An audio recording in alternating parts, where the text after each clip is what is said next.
Hello everyone, welcome back to market tech by चंदन।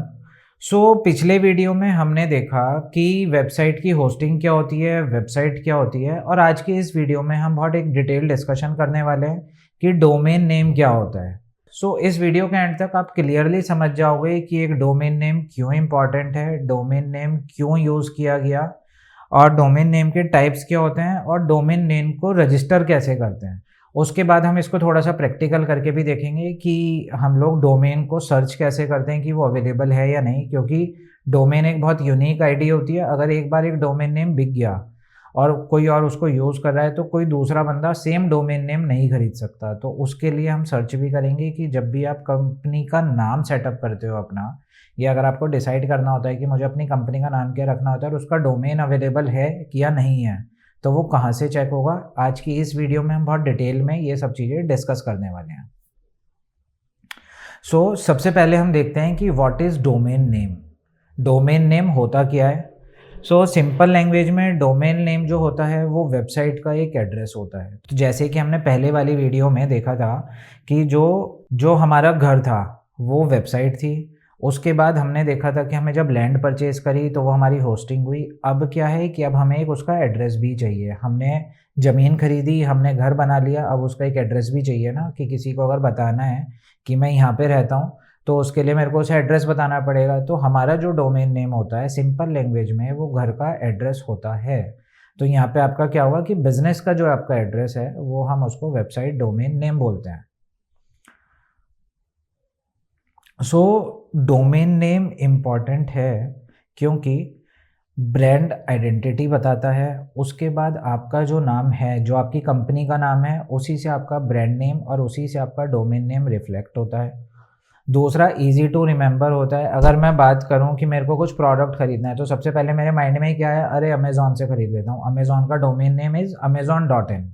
मुझे लग रहा है कि अरे मेरे को कुछ सर्च करना है तो मैं गूगल पे देख लेता हूँ। तो गूगल के लिए क्या है कि मैं सिंपल क्या करूँगा, वेबसाइट पे जाऊँगा, इंटरनेट के थ्रू मैं google.com टाइप करूँगा और गूगल की वेबसाइट मेरे सामने खुल के आ गई। तो इससे क्या पता चल रहा है कि जो डोमेन नेम होता है वो मेरे लिए एक बहुत इंपॉर्टेंट पार्ट होता है कि ट्रैफिक मेरी वेबसाइट पे आना है, ट्रैफिक मेरे बिजनेस के लिए आना है, ट्रैफिक मेरे से सर्विस लेने के लिए किसी को आना है, तो उसको मेरी कंपनी का नाम पता होगा, मेरी वेबसाइट का नाम पता होगा, यूआरएल पता होगा, तो वो सिंपली आके सर्च कर सकता है और अपनी क्वेरी को मेरे पास भेज सकता है। Okay, so now we are moving to types of domain name. तो डोमेन नेम के भी कुछ टाइप होते हैं। तो सबसे पहला जो होता है हमारे पास टॉप लेवल डोमेन्स होता है, जो कि हमारे पास सबसे कॉमन डोमेन नेम होते हैं। इसको हम शॉर्ट फॉर्म में TLDs भी बोलते हैं, TLD। ओके, ये सबसे कॉमन डोमेन क्या होता है इसमें, .com, .org और .net। तो जैसे कि आपने कभी देखा होगा, हम बोलते हैं amazon.com, ओके, google.com। तो जो .com है वो हमारा TLDs का एक पार्ट होता है। उसके बाद मैंने सेकंड नाम लिया था .org। .org stands for organisation. तो यहाँ से मेरे को क्या पता चल रहा है कि बहुत बार आपने देखा होगा कि आप कोई गवर्नमेंट की वेबसाइट खोल रहे हो तो उसका लास्ट का डोमेन क्या होता है, .gov.org। तो उससे क्या पता चल रहा है कि वो एक ऑर्गेनाइजेशन है। फिर तीसरा होता है .net। तो वो एक नेटवर्क बताता है कि हाँ ये नेटवर्क की वेबसाइट होगी। तो इसमें जो सबसे पावरफुल, सबसे कॉमन और सबसे ट्रस्टेड जो होता है वो .com होता है। उसके बाद आता है हमारा CCTLDS, country code top level domains.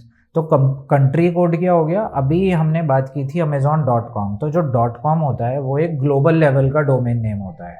उसके बाद जो मेरा सेकंड आया, अब यहाँ पे हमारा है कंट्री स्पेसिफिक। तो कंट्री स्पेसिफिक क्या है, आपने देखा होगा, क्योंकि हम लोग इंडिया से हैं तो हमारा क्या आता है, .in करके एक डोमेन आता है। तो अगर मेरे को अपनी वेबसाइट बनानी है तो मैं ये बना सकता हूँ ChandanGupta.in। तो उससे रिफ्लेक्ट क्या हुआ कि जो चंदन गुप्ता है उसकी वेबसाइट इंडिया से कनेक्टेड है। अगर यही वेबसाइट मैं यूरोप में लॉन्च करना चाहूँ तो मेरे को वहाँ पे क्या डोमेन परचेज करना है, ChandanGupta.eu। EU stands for Europe, okay. उसके बाद मेरे को करना है, मान लीजिए लंदन में, यूके में, तो वहाँ पे मैं क्या डोमेन लूँगा, ChandanGupta.uk। तो इस तरीके से ये कंट्री स्पेसिफिक कोड्स भी इसके अंदर यूज़ होते हैं। तो वहाँ से क्या पता चल रहा है, अगर आपने .com यूज़ किया है तो आपका बिजनेस जो है वो ग्लोबल लेवल पे जाएगा। उसके बाद अगर आपने डोमेन लिया है .in तो वो इंडिया रिप्रेजेंट कर रहा है। डॉट EU है तो वो यूरोप कर रहा है, डॉट UK है तो वो लंदन कर रहा है, डॉट US है तो वो यूनाइटेड स्टेट्स कर रहा है। तो ऐसे करके आपका कंट्री स्पेसिफिक भी इसके अंदर डोमेन नेम होते हैं। फिर तीसरा आया न्यू एंड जेनरिक डोमेन्स। तो फॉर एग्जांपल न्यू में क्या आ गया, अभी बहुत सारे डोमेन्स भी शो होने लग गए हैं कि अगर आपको लेना है चंदन गुप्ता डॉट ऑनलाइन, चंदन गुप्ता डॉट सेल्स, चंदन गुप्ता डॉट स्टोर, तो इस तरीके ये नए नए डोमेन्स अब आने शुरू हो गए हैं जो कि बहुत ज़्यादा पावरफुल अभी तक तो नहीं है, इन फ्यूचर अगर हो जाते हैं तो कह नहीं सकते, बट अभी जो हमारे मेजर चलते हैं वो .com ही चलता है। उसके बाद हम लोग देखते हैं कि स्ट्रक्चर ऑफ डोमेन नेम क्या होता है। तो जैसे कि मैंने अभी नाम लिया चंदनगुप्ता.com, बट इससे पहले हमारे कुछ और भी प्रीफिक्स होते हैं हर एक डोमेन में। तो यहाँ पे क्या होता है कि सबसे पहले होता है हमारा www.chandangupta.com। तो अब यहाँ पे हमारे 3 पार्ट हो गए। First one is www, second हुआ मेरा चंदन गुप्ता और तीसरा पार्ट हुआ मेरा .com। तो यहाँ पे क्या पता चल रहा है मेरे को कि जो सब डोमेन था दैट इज www, उसके बाद आया चंदन गुप्ता, वो मेरा मेन डोमेन नेम हुआ, और जो .com है उसको हम बोलते हैं एक्सटेंशन कौन सा यूज़ किया जा रहा है। तो it can be .com, .in, .us, .uk, .online, .store, multiple, जो आपको रखना है वो रख सकते हो। तो इसमें जो हमारा प्रीफिक्स था वो www आ गया, फिर उसके बाद कंपनी नेम आ गया चंदन गुप्ता, उसके बाद मेरा आ गया .com जो मेरा एक्सटेंशन है। तो ये मेरा एक स्ट्रक्चर ऑफ डोमेन नेम होता है। तो अब हम यहाँ पे देखते हैं कि डोमेन नेम रजिस्ट्रेशन का जो प्रोसेस है वो किस तरीके से होता है। ओके, सो अब हम यहाँ पे क्या देखेंगे, अब इसको हम थोड़ा सा प्रैक्टिकल करके देखते हैं कि प्रैक्टिकल में हम लोग क्या क्या देख पा रहे हैं इसमें और क्या क्या चीज़ें होती हैं। तो जैसे कि यहाँ पे एक वेबसाइट हम देखेंगे hostinger.com, जिससे कि मैं अपने डोमेन परचेज कर सकता हूँ, या फिर मैं अपना जो होस्टिंग परचेज करनी है मैं यहाँ पे वो कर सकता हूँ। तो यहाँ पे क्या लिखा है, type in that perfect domain name. तो आपको यहाँ पे सर्च करना होगा कि आपने जो डोमेन नेम सोचा है वो अवेलेबल है या फिर नहीं है। तो फॉर एग्जांपल मान लीजिए मेरे को चंदन गुप्ता डिजिटल मार्केट, डिजिटल, मेरे को सिर्फ ये सर्च करना है कि क्या ये जो मैंने नाम सोचा है ये अवेलेबल है या नहीं। तो यहाँ पे लिखा है looking for available domains, use our domain checker. तो यहाँ पे क्या आया exact match, Chandan Gupta digital .in is available. अब मान लीजिए यहाँ पे लिखा हुआ आ रहा है कि ₹1 फॉर फर्स्ट ईयर। ओके, मैंने इसको बोला कि मेक इट योर्स। तो यहाँ पे अभी ये प्रोसेसिंग चल रही है hostinger.com पे।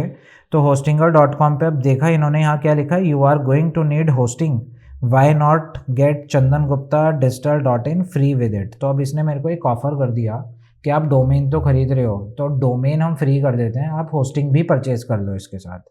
तो अब जैसा हमने लास्ट क्लास में देखा था कि वेबसाइट की जो होस्टिंग होती है वो भी कुछ कुछ पार्ट्स में होती है, अलग अलग तरीके से होती है। तो यहाँ पे प्रीमियम होस्टिंग लिखा हुआ है, यहाँ पे बिजनेस होस्टिंग।